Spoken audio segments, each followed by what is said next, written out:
Bem-vindos ao podcast Saúde à Conversa. Olá, bem-vindo ao podcast Saúde à Conversa do Gabinete Municipal de Saúde do município de Vila Real de Santo António. Hoje temos connosco a doutora Raquel Botelho, que pedia que se apresentasse. Olá, sou Raquel Botelho, trabalho na Câmara Municipal desde 2016. Tirei a minha licenciatura na Universidade do Algarve, em Terapia da Fala, e mais recentemente o mestrado no Politécnico do Porto. E pronto, tenho vindo a desenvolver este trabalho de Terapia da Fala em conjunto com as escolas. Boa. Raquel, podes-nos explicar de uma forma simples o que é Terapia da Fala e no que é que consiste o trabalho de um terapeuta da fala?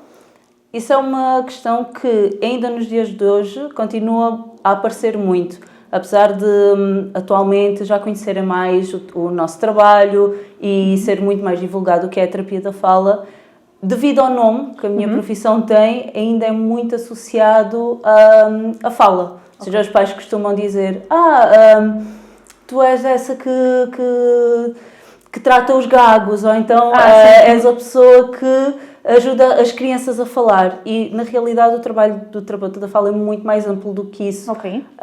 Nós abrangemos várias faixas etárias, ou seja, desde o bebé que não consegue mamar até o idoso que teve um AVC e que ficou com dificuldades ao nível da comunicação. Além de nós sermos o profissional da comunicação, ou seja, trabalhamos em todas as áreas da comunicação, não só verbal, oral, mas também a nível da leitura e da escrita. Também trabalhamos depois com todas as funções do sistema estomatognático, ou seja, tudo o que é relacionado com a respiração, com a mastigação, com a deglutição. Depois também essas questões da fluência, ou seja, a gaguez. É um trabalho que é muito amplo, apesar de que, a nível municipal, o foco tem sido apenas a parte infantil. Ok, certo, sim. E no que é que se distingue, sendo assim, o trabalho de um terapeuta da fala do município em relação aos profissionais que exercem a sua função apenas nas escolas ou nos centros de saúde? É assim, o nosso trabalho acaba por ser uma retaguarda dos outros serviços. Okay. O terapeuta da fala a nível municipal trabalha para os municípios, independentemente de que escola é que eles residam, independentemente da problemática ou do escalão de rendimento, nós tentamos que todas as crianças possam ter este apoio. O meu trabalho é um pouco itinerante, ou seja, nós temos um trabalho de proximidade. Eu desloco-me a todas as freguesias de forma que essa questão também da deslocação não seja um impedimento, ou seja, todas as crianças realmente possam ter este apoio. Enquanto, por exemplo, a nível escolar, os técnicos, os terapeutas da fala que estão mais a nível escolar, estão integrados numa comunidade educativa, com uma relação diferente com os professores, com outro tipo de objetivos. Os do centro de saúde é um contexto muito mais clínico, com uma integração mais médica. Nós acabamos de ser um bocadinho de tudo. Ok, certo. E então estão presentes tanto na freguesia de Cacela, Montegordo e Vila Real? E Vila Real de Santo António, sim. Ok, boa. Achas que se tem verificado um aumento na procura da terapia da fala? Na realidade, sim. E é assim, deve-se a vários fatores. Como eu disse no início, cada vez mais sabe-se o que é a terapia da fala, para que serve. Então, também tem sido feita cada vez mais este encaminhamento e esta procura por parte dos pais. Na realidade, também, eu ao longo destes anos como terapeuta da fala, tenho sentido que cada vez há problemáticas mais graves e mais difíceis de resolver. Penso que também a nossa sociedade está a mudar. Cada vez mais temos menos tempo de brincadeiras, menos tempos de comunicação entre pais e filhos. A vida é muito agitada, as rotinas são todas muito preenchidas, o que faz com que estes momentos que antes, se calhar, havia ao nível da refeição, quando saíam da escola, que tinham ali momentos de comunicação, de olho no olho, de brincadeiras com os filhos, hoje em dia já não há tanto esse tempo e acaba por afetar a nível do desenvolvimento da linguagem. Ok, certo.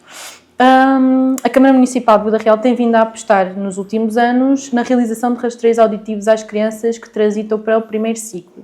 Pode explicar qual é que é a importância desses rastreios e de que forma contribuem para o desenvolvimento das crianças?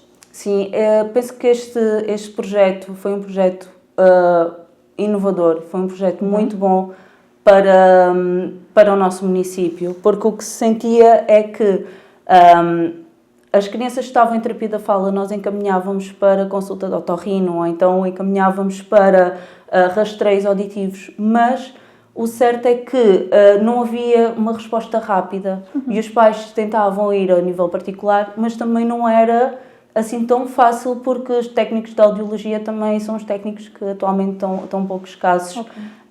E nós ficávamos N tempo a intervir com uma criança sem sabermos se realmente aquela criança tinha ou não problemas auditivos. Com estes rastreios, o que é que nós conseguimos? Nós conseguimos detectar precocemente estas alterações auditivas que depois vão ter um grande impacto a nível da aprendizagem. Por isso é que nós selecionamos esta faixa etária, ou seja, das crianças que vão transitar para o primeiro ano, porque eles necessitam de ouvir a 100% para depois conseguirem fazer esta discriminação que eles requerem na escola de, por exemplo, a diferença entre um P e um T, e um F e um V, que são sons muito próximos, e que se eles estão a ouvir como se estivesse debaixo d'água, que é o que nós detectámos em muitas crianças no rastreio, eles não vão identificar essa diferença e depois vão escrever mal e vão ter dificuldades de aprendizagem. Depois são encaminhados para a terapia da fala com suspeitas de dislexia, que não é uma dislexia, mas sim uma criança que teve N tempo sem conseguir ouvir corretamente. Ok, certo. Tu há pouco tinhas referido que a terapia da fala atua quase desde o nascimento, certo? E agora já falámos também no facto do município estar a apostar nestes rastreios dirigidos a crianças que vão para o primeiro ciclo. Eu queria perguntar-te se há uma idade própria, digamos assim, para um terapeuta começar a atuar e se é apenas na infância ou se também pode-se aplicar a outras etapas de vida, por exemplo, aos séniores, uma pessoa em idade adulta. Queria saber qual é que era a tua opinião. É assim, o trabalho difere muito de quando os diferentes faixas etárias. Por exemplo, quando nós falamos num bebé, estamos a falar em questões motoras. Por exemplo, uma criança que nasce com uma fenda labiopalatina precisa de adaptar toda a parte da sucção e todos os utensílios para ter um aporte nutricional adequado. Aí o trabalho é completamente diferente. Se nós falamos a nível de desenvolvimento de fala e de linguagem e de comunicação, aí sim temos uma faixa ótima para intervir. É sempre quanto mais cedo, melhor. Claro que nós temos etapas de desenvolvimento e há questões que não é por intervir aos 2 anos que a criança vai adquirir, porque ainda não está na idade de adquirir. Temos que esperar para que esteja dentro dessa faixa etária de aquisição.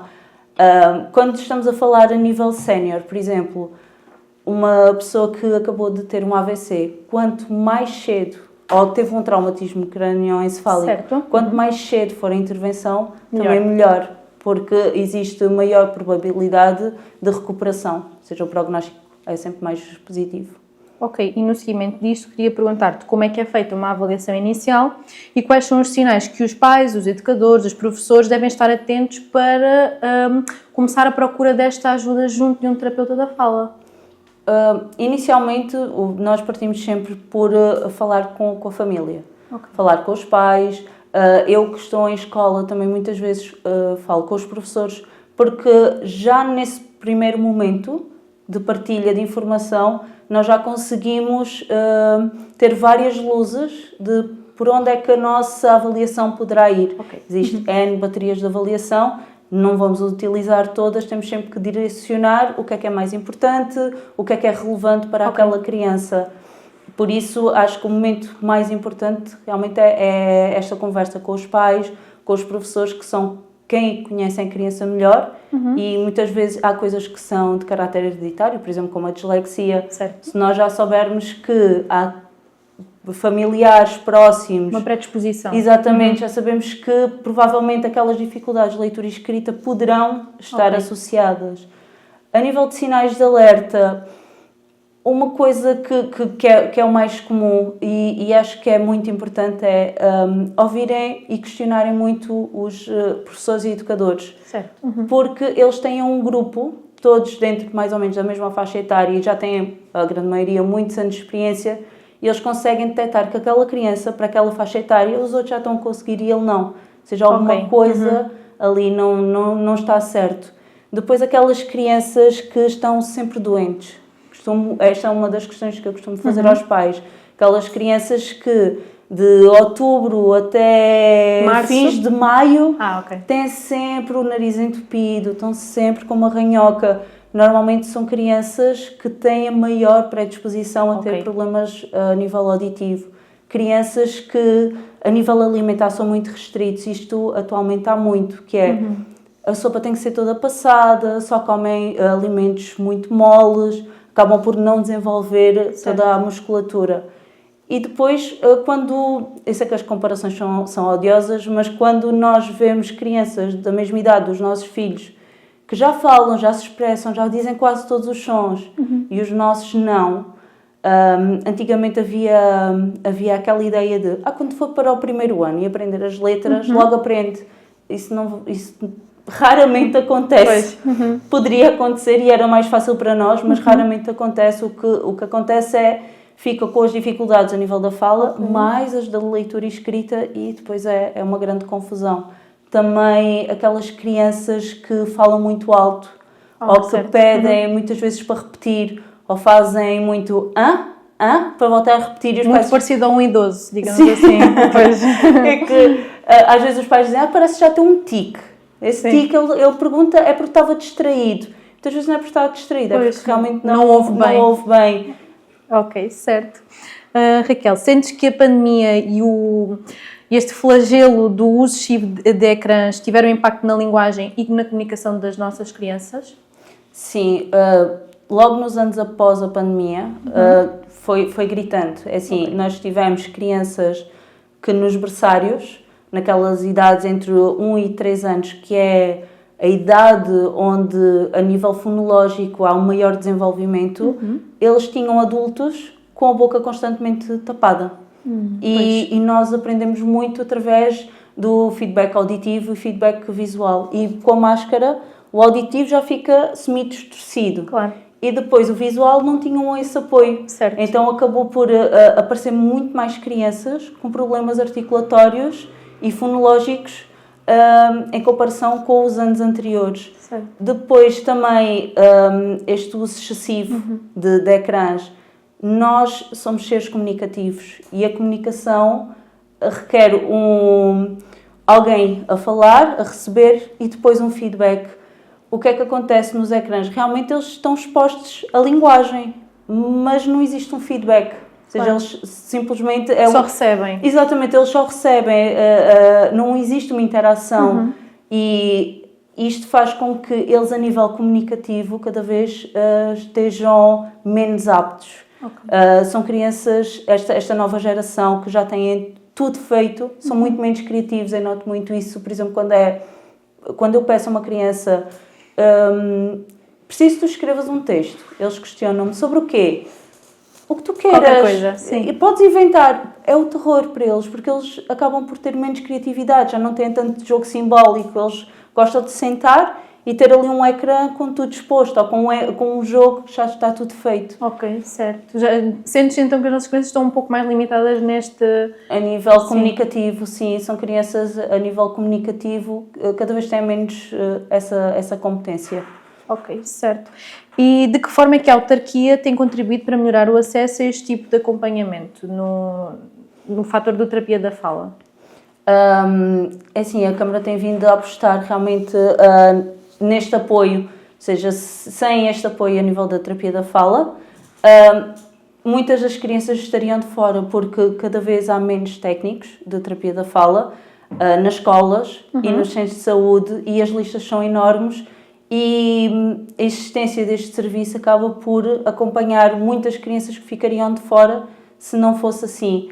Além de estes projetos, como os que falámos, dos rastreios auditivos, que também têm permitido detectar precocemente alterações, que faz com que consigamos atuar precocemente e reduzir os problemas a nível da aprendizagem. Raquel, para terminar, gostaria de te pedir se pudesses deixar uma mensagem aos pais, aos professores, educadores ou qualquer pessoa que nos esteja a ouvir, o que dirias?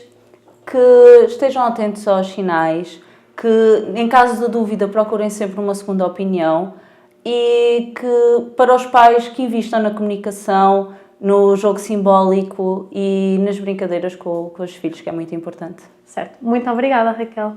De nada.